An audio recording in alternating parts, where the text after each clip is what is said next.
Sir, ഇന്നത്തെ തലമുറയിലെ കുട്ടികൾക്ക് പഴയ കാലത്തെ അപേക്ഷിച്ച് ഒരുപാട് അവസരങ്ങളുണ്ട്. ഈ സ്മാർട്ട് ഫോണ്, ആർട്ടിഫിഷ്യൽ ഇൻ്റലിജൻസ് അതൊക്കെ വന്നതോടുകൂടി അറിവ് സമ്പാദിക്കാൻ ഒരുപാട് വഴികളുണ്ട്. പഴയ കാലം പോലല്ല.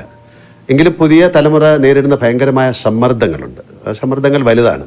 അവരോടൊരു ഒരു ഒരു മുത്തശ്ശൻ എന്ന നിലയിൽ എന്താണ് അങ്ങേക്ക് പറയാനുള്ളത്? അല്ല, ഇന്നത്തെ കാലത്ത് ഈ പറഞ്ഞ കാര്യം ശരിയാണ്. കുട്ടികൾ വലിയ തോതിൽ വിവരങ്ങൾ അവരുടെ വിരൽത്തുമ്പിൽ കിടക്കുകയാണ്.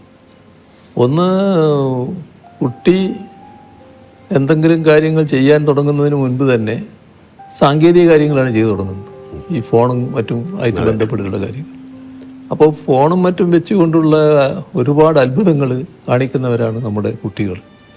പക്ഷെ അതിൽ ആ ലോകം വളരെ വലുതാണ്.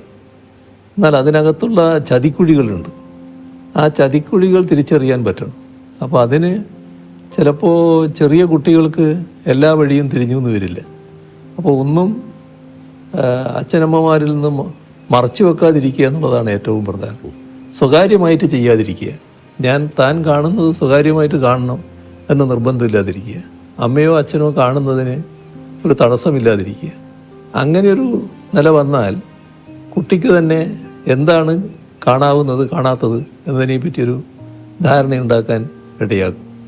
അപ്പോൾ അച്ഛൻ്റെയും അമ്മയുടെയും ഭാഗത്ത്, അച്ഛൻ്റെയും അമ്മയുടെയും ശ്രദ്ധയിൽപ്പെടാത്ത കാര്യങ്ങൾ അത് മറച്ചു വെച്ചുകൊണ്ട് ചെയ്യുന്നൊരു നില ചെറുപ്രായത്തിൽ സ്വീകരിക്കാതിരിക്കുക എന്നുള്ളതാണ് ഏറ്റവും പ്രധാനം.